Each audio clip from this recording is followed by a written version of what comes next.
going to start talking as we're trying to get the presentation on. So basically, I was asked to give a quick presentation on ongoing research programs that are taking place at the University Laval and involve the TechUbic Lab. So the first program is the BASIS program, which focuses on the climate change and the hydroelectricity regulation. There we go. On the Hudson Bay system. It's led by University of Manitoba, but many people from University Laval are involved in it. So basically, it's done in collaboration with Manitoba Hydro and Hydro Quebec. And you see many universities are involved in it, and you see the area of interest, which is quite complementary to the Arctic Colors area of interest. So basically, you have many hydro activity in this watershed, and they want to, basically, we also want to have an idea of what is going to be the impact on the ecosystem of the Hudson Bay. So that's the sampling program. It's going to take place mostly next year.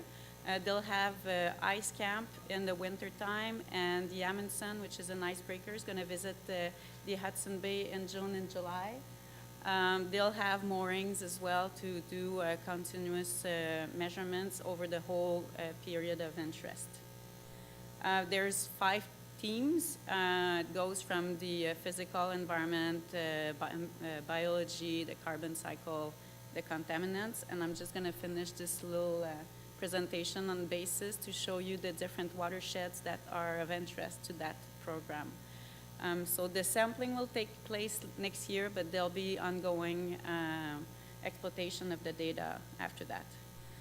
Then Sentinel North, which is a new research program that was just funded last year, but really is just starting to take place this year, is to try to develop new optical sensors or optical devices to study the human health and the environment in the north. So basically, it's a $98 million Canadian dollar over 7 years. So year 1 was last year, but hopefully we can postpone because last year was really just starting to put the machine in place. The idea is to sense the environment and the health of human population who live in the north using optics, any types of optics. Optics is a big strength at the University Laval, so we will most likely develop other type of platforms, but optics is really central to this program. It can also be trying to adapt existing technologies to the Arctic conditions, which we know are harsh and difficult to work in. So right now there's a call for proposal that was just started a few months ago. There's 43 proposals that were submitted. We'll know more in the fall, so most likely in September, October, who wins and how much money each project gets. And so the idea is to develop new sensors to look at the marine environment, but also to put on UAVs or drones and other flying platforms, which I think is somewhat relevant to the Arctic Color program. So this is, I think, is the take-home message. That's what Sentinel North is all about. So basically, we know there are 2 major stresses in the Arctic, the climate and the industrialization. These have impact on the environment, which in turn have impact on the people who live in the north. And so to address all these, or to study these different changes, we want to develop new optical technologies, which will allow us to gather new information and monitor the north, and then have potentially put in place a situational awareness system to have modeling activities and be able to help with the decision making of the north. So there are 4 themes right now that are in this current call for proposals. So the theme number 1 is about modeling, basically.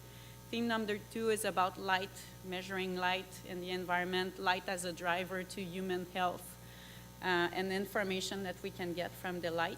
The third team is about microbes, so either microbes in the environment or for human health applications. And the fourth team is about technological development. Finally, the last slide, this is the area of interest. So we're not only interested about the Canadian North, but it's really the whole circumpolar North.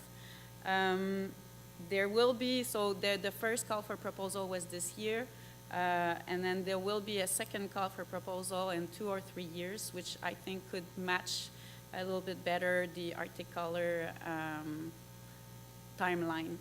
So that's it for me. And then Eric will just finish up with a little cool presentation about ongoing activities at Quebec.